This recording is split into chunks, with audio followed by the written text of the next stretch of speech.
mudança de metade de temporada é muito complicado porque normalmente... Team Diamond Proxy, que os caras colocaram. Porque normalmente você vem preparando o time desde o primeiro split pra chegar no Mundial no segundo. Mudar um time com uma quantidade grande de mudanças dessas, assim, você acha que dá pra esse time emendar muito cedo?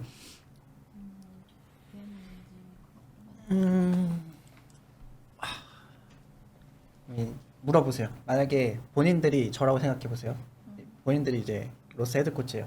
선수 3등 하고 나서 선수 바꿀 건지 안 바꿀 건지 물어보세요.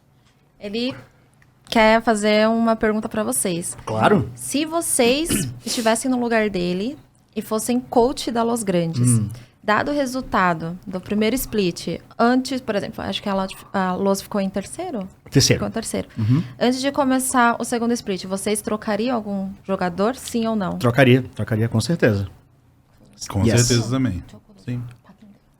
그럼 누구를 바꿀 거냐고 물어보세요. Então, quem vocês trocariam? Quem? Quem eu não trocaria. Eu tiraria o Hirit. E... Cara... Ó, Seja sincero. vamos lá. Eu tiraria o Hirit, acho que eu tiraria o Lava. E talvez o suporte. E talvez o Zai. Mas eu deixaria o Ranger e deixaria o Netuno. 탑미드 바꾸고 나머지 셋 남는다고요? Quem você manteria? O Ranger e o Zai, né? Não, eu mantenho o Ranger e o Netuno. O resto, os beleza. outros três eu tiro. Top, mid e suporte. Bye. 그러니까 이게 보내는 건 쉽거든요.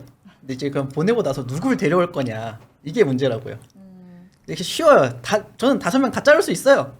선수만 있으면 1등을 할 수 있는 팀을 만들 수 있으면 5명 다 잘라도 상관없어요. 근데 이제 이 스프링 중간에 있냐 이제 이게 어려운 거예요. Ele falou que é muito fácil falar assim. Ele Claro. falou que pra ele também, se, tipo assim, fosse uma situação de ele mandar os 5 embora, ele mandava os 5 embora. Só que ele falou que o que é o mais difícil é pegar jogadores novos. Sim. Que, tipo assim, nessa janela de transferência que fica do primeiro e segundo split, não tem jogador. Sim. Então, tipo, pra vocês falarem, eu tiraria esse, é muito fácil, porque pra ele também seria fácil. Mas seria o mais difícil trazer jogadores, porque óbvio que o que ele quer é ficar em primeiro, é ganhar, montar aquele Dream Team que ganhe. Mas o que mais é difícil é realmente pegar outros jogadores pra colocar no lugar. E é uma coisa que tá acontecendo muito aí, o que a Cavel quer falar, não é só a Los, mas o CBLOL inteiro basicamente tá mudando. É um move que a gente não tá acostumado a ver, sabe? A gente fez aqui uma análise rápida e dos 10 times, 7 estavam mudando algum tipo de peça. 3 que não teve anúncio nenhum de mudança de Por line. enquanto, né? Por enquanto. Então é um move muito diferente que a gente tá vendo agora, inclusive, que a Cavel, se você quiser falar sobre isso, de todo mundo mudando pra caralho. Dá a opinião né? do Cavel também, como dono de time. Eu não falei que eu ia mudar na lousa, vou deixar pra lá. Vou passar pra tive a minha chance aí. Bom, eu vou falar na minha visão que eu mudaria, então. Vou voltar na pergunta. Vai lá, de dá vocês. pra Eu aumentar não um pouquinho mudaria. aqui pra gente, mano?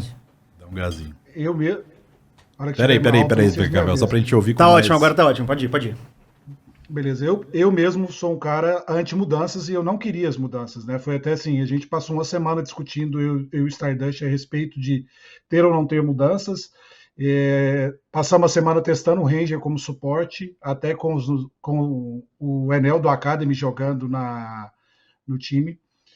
Mas a janela começou muito aquecida, então eu estava assim, com receio de fazer as mudanças, porque eu via a possibilidade de evolução e tudo mais. E aí começaram as propostas. A gente teve 3 propostas no Zai no primeiro dia depois que eu conversei com o Stardust. Aí falei para ele, tem a possibilidade, porque tem uma proposta no Zai. Você realmente quer fazer a mudança? Você realmente acha que é esse o caminho? Ele falou, eu acho que é o caminho se a gente trouxer um jungle coreano. Eu falei, poxa, aí a gente vai ter que subir o top do Academy, então, porque não dá para ter 3 coreanos. Então, todas as mudanças, elas são complicadas, não é tão simples assim, muda. Pega, faz a mudança que está resolvido. A gente precisava fazer as mudanças de maneira que elas fossem plausíveis para a organização e que o time continuasse com um potencial de crescimento, né? Foi quando eu falei para ele, desde que a gente continue tendo 2 atletas novos no time que vão poder absorver o conhecimento que você e os coreanos trazem, ter 2 coreanos e tiver 2 coreanos, a gente pode fazer as mudanças. E eu lembro até de falar para ele, porque a gente tinha tempo para passar para a Riot a respeito do bootcamp, a lista de quem iria para o bootcamp. Eu lembro de falar para ele, falei assim, ok, Você tem 12 horas para definir um dos 5 nomes de jungle e conseguir falar com eles, porque não é fácil. Eu já estava em contato com os agentes, mas o agente não passa o contato direto dos atletas, e conseguir falar com eles e convencê-los a vir. Se você, nessas 12 horas, me passar um nome que me convença, eu faço todas as mudanças que você está sugerindo e faço acontecer. Então foi basicamente isso que aconteceu. Tem um questionamento do chat e o pessoal falou sobre a mudança do top. A gente não tem ainda oficialmente pela Luz qual vai ser o top lane da Luz, mas muito se fala sobre o Hidan e, inclusive, num dos bastidores que o Shep pegou, o Hidan estava no playoff. Existiu alguma, agora que já acabou, existiu alguma ideia de jogar com o Hidan durante o meio pro final do campeonato? E se ele é cogitado para esse segundo split agora? Como que ele tá no meio disso tudo? 히단을 탑으로 쓰면 어떠냐고요? Foi uma frase só. 하여튼 이거는 그냥 카카벨이 말아야 될 것 같은데. Ah, nice. Quem quer meter no Cacavel? Ele jogou pro Cacavel. Passa pro Cacavel. Porque é aquilo, né? Durante o split, como o Diogo falou, eu gravei, que tava gravando bastidores, e o Hidan foi para os playoffs do CBLOL.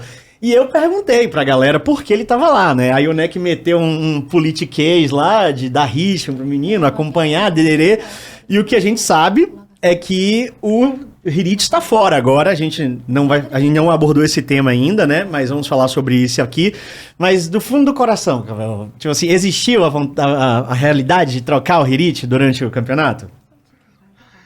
Cara, o que aconteceu foi assim, como a visão do Stardust sobre o meta era um meta onde a gente precisava ter um top mais seguro, ele pediu para ele poder experimentar o Hidan, porque ele sentia que o Hirit era um cara que estava sempre se colocando em situações de risco. E a gente treinou com o Hidan. Nas últimas semanas de treino, o Hirit treinava 3 ou 4 jogos do bloco de treinos e o Hidan treinava um. E foi até uma forma que ele usou de forçar o Hirit a jogar de forma mais safe. Inclusive, contando um pouco de bastidores, ele levou o Hidan para o jogo contra a Loud com a possibilidade do Hidan jogar, sim, o terceiro ou quarto jogo, se fosse necessário, né? Mas após o jogo que a gente perdeu, ele até fez uma dinâmica com o grupo para que o grupo colocasse que, colocando que a Loud todo mundo jogou nota 10, quanto cada um de vocês se colocam de nota nessa série, né? E nas palavras dele, quem teve a melhor nota foi o Hirit, né? Foi quem jogou melhor aquela série e os outros jogaram aquém do que poderia. Então ele até se surpreendeu e foi uma estratégia dele de pôr pressão no Hirit ali, de ter o Hidan, e se o Hirit não jogasse bem, ele colocaria o Hidan para jogar. Não que o Hirit estivesse jogando mal, mas porque ele achava que para que o time rodasse da maneira certa, precisaria ter ali o Hidan jogando em algum momento. E sim, o Hidan, depois da necessidade das mudanças, foi um dos nomes cotados para o top, sim. Nós temos o top fechado, é algo que a gente deve anunciar aí nos próximos dias, até porque o time viaja amanhã, né?